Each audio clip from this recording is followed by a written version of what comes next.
What do you get when you mix sword-wielding warriors, dark magic, and a quest for ultimate power? In Deathstalker, 1983, one lone hero must claim the three legendary artifacts before an evil sorcerer plunges the realm into darkness. Brace yourself for blood, betrayal, and badass battles in this cult fantasy classic. Deathstalker, 1983, is a gritty sword and sorcery adventure that plunges viewers into a violent, mystical world where power rules and only the strong survive. The story kicks off with a gripping premise. An ancient realm teeters on the edge of ruin, and only one man can stop a tyrant from gaining ultimate control. This man is Deathstalker, a fierce and rugged warrior who isn't your typical noble hero.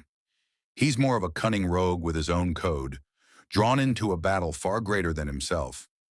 He is summoned by an old witch who gives him a mission that could decide the fate of the entire kingdom.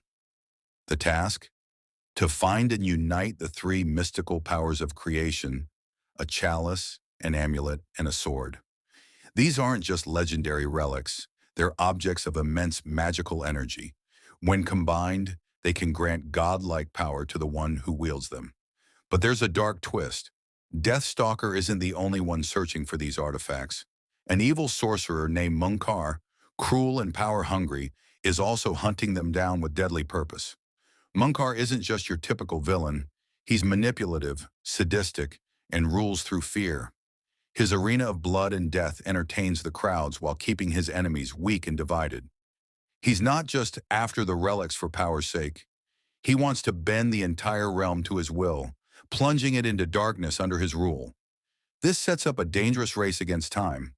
As Deathstalker journeys through treacherous lands filled with deceit, danger, and dark magic, he encounters deadly enemies and unexpected allies, including a fierce female warrior who challenges him in more ways than one. What makes Deathstalker stand out is its unapologetic embrace of 1980s fantasy film tropes. Gritty sword fights, seductive sorcery, grim humor, and over-the-top battles that feel more raw and chaotic than polished. The film doesn't try to be overly refined. Instead, it leans into its pulpy charm and delivers action that's brutal, bloody, and fantastically bizarre.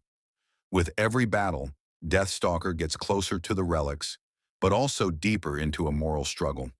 Is he truly the hero the realm needs, or just the last man standing? As he gets closer to Munkar's stronghold and the final confrontation looms, the stakes rise dramatically. The audience is taken on a wild, unpredictable ride, where betrayal is common, trust is dangerous, and no one is guaranteed survival.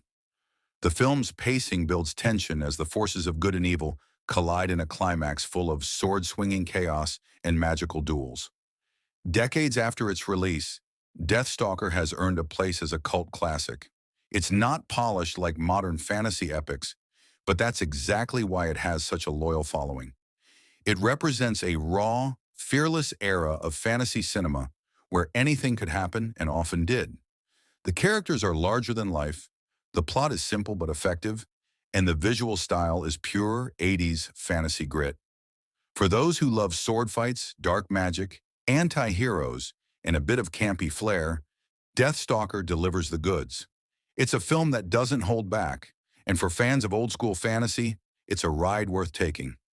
Whether you're revisiting it for a nostalgia trip or discovering it for the first time, Deathstalker is a wild and brutal reminder of how bold and bizarre fantasy storytelling can be. Thanks for joining me on this dive into the brutal, mystical world of Deathstalker, 1983. Whether you're a longtime fan of sword and sorcery flicks or just discovering this cult classic, I appreciate you sticking around for the ride. Your support means everything.